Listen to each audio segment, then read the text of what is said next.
It's a gut-wrenching display of police brutality, and it's been caught on camera.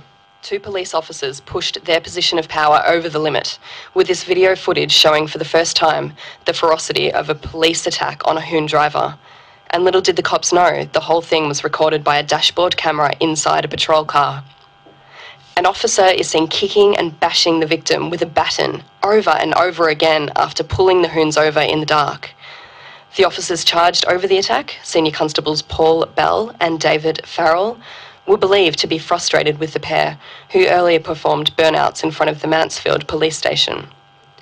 Bell, who is suspended without pay, faced Wangaratta Magistrates Court today on charges including intentionally causing serious injury, unlawful assault, and assault by kicking. He was ordered onto a 12-month supervised community-based order and told to perform 60 hours of unpaid community service. Farrell, who resigned from the police force in October, last month pleaded guilty to intentionally causing injury and was placed on a 12-month community-based order without conviction. Kirsten Ross, heraldsun.com.au.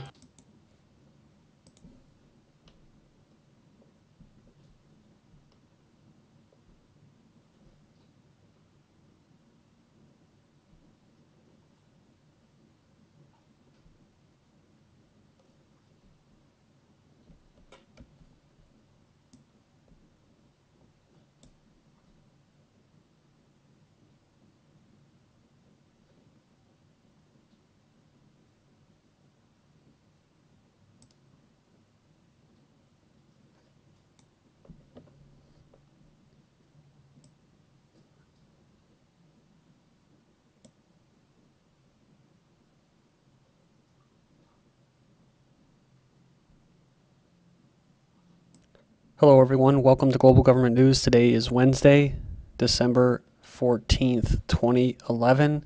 My website is ggnonline.com and my YouTube channel is ddarko2012. Okay, all the headlines and links will be posted in YouTube's video description. Thank you for joining me. We covered the war on terror, the reign of terror, mostly of the Middle East in the first part video. And the second video, I'm going to go through some domestic, basically clamping down. It's, again, the war on terror and liberty, but it's the clamping down on sovereignty. And I'll focus a lot on the United States. And then, of course, in the third video, I'll go into some more Big Brother and then eugenics, and we'll finish up. Okay, so you just saw the police in action there, and that's. I think there was actually a quote in this thing where the police officer actually said, "You think you run this town? We do," and that's the mentality of them. So they went over there and they did donuts in front of at a police station, and which is taxpayer funded. It's not like the cops actually put down on a payment on that police station and are paying it off. They're just workers there. So that's the public's property, and they don't like it. And this title, I just want to put this title out there for that last video. Mother sues Allentown officer who used taser on her daughter. And that was Allentown police officer firing his taser at a teenage girl in September outside a high school. So not only was she 14, but she was actually tased in the groin. So they're there to serve and protect you. So go ahead and think that. Marines apologize for sending Christmas ornaments to fallen Marines and sailors. So remember, the Air Force was apologizing for dumping bodies of deceased veterans and that in landfills, and now we have this. The Marines are apologizing for a well-intentioned Christmas gift gone wrong that has upset the families of about 1,500 fallen Marines and sailors who received Purple Heart Christmas tree ornaments in the mail addressed to their deceased ones. So it's called the Marines Wounded Warrior Regiment, mailed about 9,000 Christmas ornaments donated by the Semper Fi Fund. And it says they were intended for post 9/11 Marine recipients of the Purple Heart. So let's go on and move here. And it says, however, the regiment's list of Purple Heart recipients did not distinguish between the names of the living and the deceased recipients of the medal. That means about 1,500 families of fallen Marines and sailors received the ornament in packages addressed to their deceased loved ones. So there you go. Vet upset with Hawaii 5-0 crew at cemetery. So a group of Pearl Harbor survivors, not many left. I think the last World War I survivor passed away. There was only one left, I think. last year, so they're dwindling. Say that they were disrespected by the crew of the CBS drama Hawaii Five-0 during a visit of Honolulu's National Memorial Cemetery of the Pacific. It goes on here. It says that 23 veterans were taken by this Denver. Ooh, the backup capital of the United States. Interesting. Base Greatest Generations Foundation Punch Bowl Cemetery last week to commemorate the 70th anniversary of the biggest false flag terrorist attack in history, Pearl Harbor, a day that will live in infamy and that we will never forget. We will always remember that day. Sorry, dude. It's just so fucking obvious to me now. It's hard to really not know that it's a false flag, that it was. But anyways, so the veterans found it offensive that the crew members did not stop production while the national anthem and taps were being played, and that they were walking on their graves, said Mr. Stefan Tubbs, foundation board member and the co-host of the morning news show in Denver.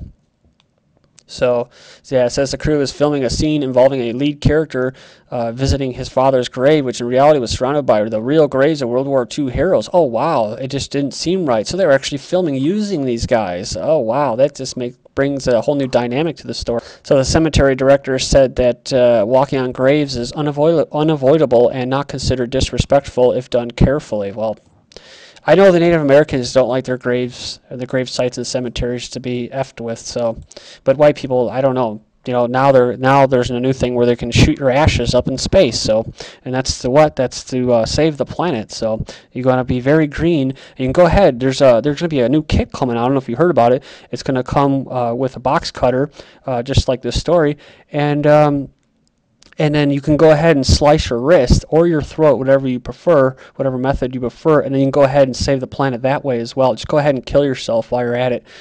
It says here, teen coward beats jail over box cutter attack on, they call them diggers in Australia. It's basically a veteran. A violent teenager who almost killed an Australian war hero on Melbourne Street will serve no jail time. So that's right, no jail time for him. Next up here, we have CT Mayor, Connecticut Mayor, home of Lieberman wants illegals to vote, and some people call it Little Israel. So the state legislation will allow illegal immigrants who live in the city to vote in municipal elections. That's bring us your sick, bring us your poor, bring us your whatever. Bennet bill seeks visas for illegal immigrants studying math and science.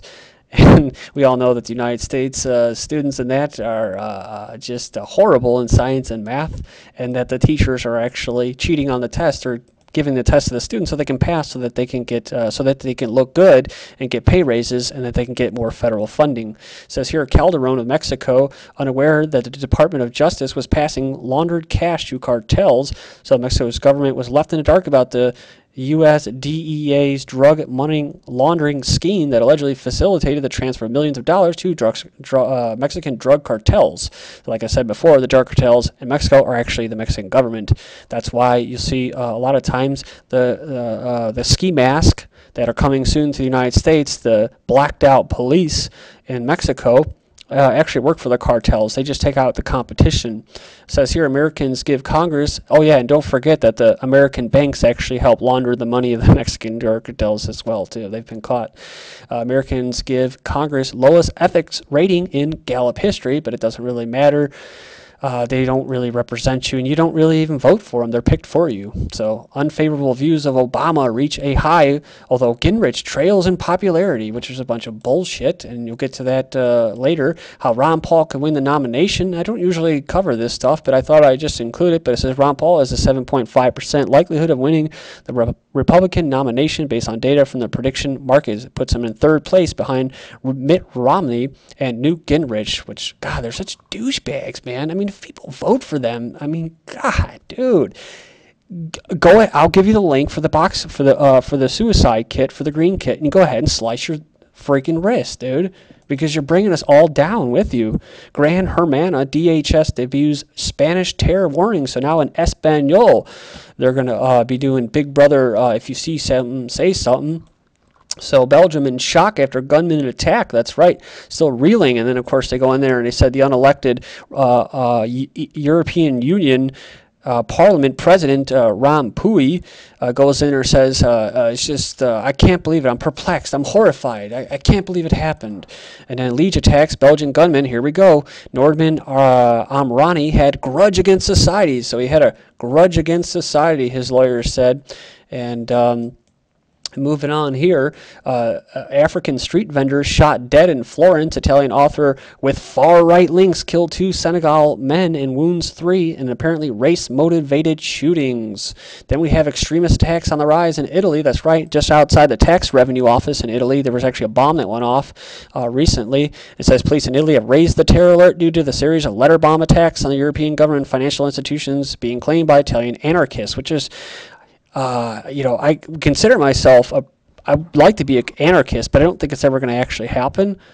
But most anarchists, their philosophy is of nonviolence, so that makes no fucking sense whatsoever.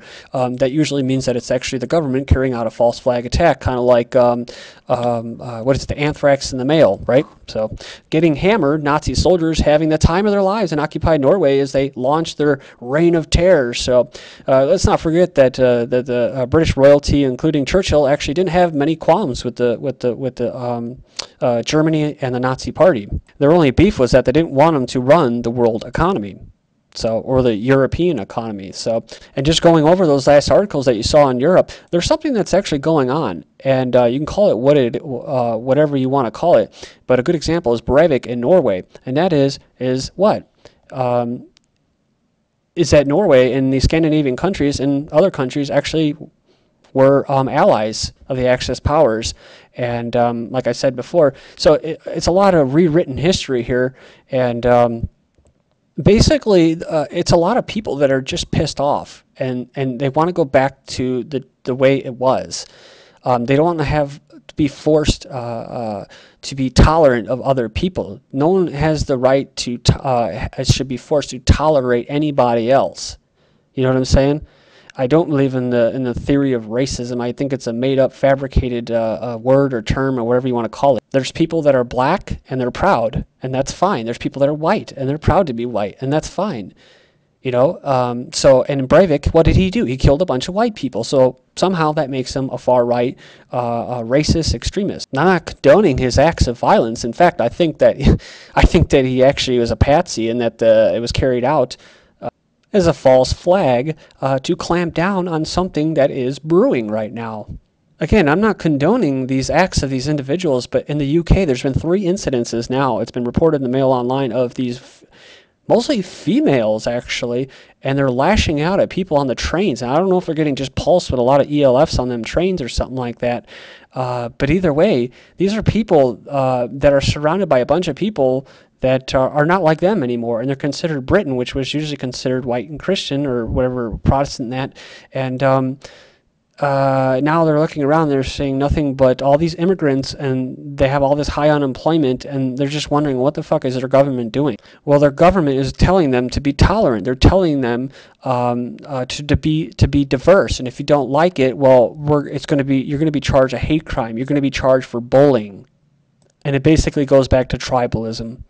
And the elites know this, and they're going to town with her right now. Moving on, whiteboard. This is news. President our Fuhrer Obama has signed the defense authorization bill that funds Pentagon operations, though he said in a statement that he'll seek the repeal of measures in the act that prohibit transfers of Guantanamo detainees. Well, that's real nice there, douchebag. You know, he was actually the one that asked to repeal the ones that excluded U.S. citizens from it. So there's your man. And they want us to blame him, but he's actually not the one. He's just there to take all the blame.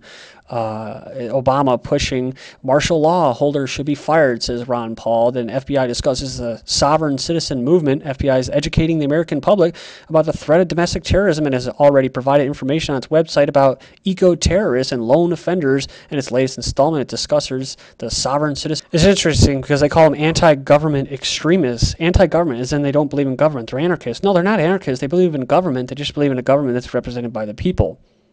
I'm an anarchist. I don't believe in people being governed, right? Anarchism, you know, without rulers. But see, all anarchists are atheists, and if you're an atheist, well then, you know, you're going to hell. And you want to drag everyone with you. At least that's the bullshit that they try. 10 ridiculous things that make you a terror suspect. Go check it out. So we all know the military-industrial complex and the intelligence agencies backed and funded social networking sites, and now what? They call to ban online terror material used by terrorist groups. Want to know who the new terrorist is? Those participating in the engineered protest. Thank you.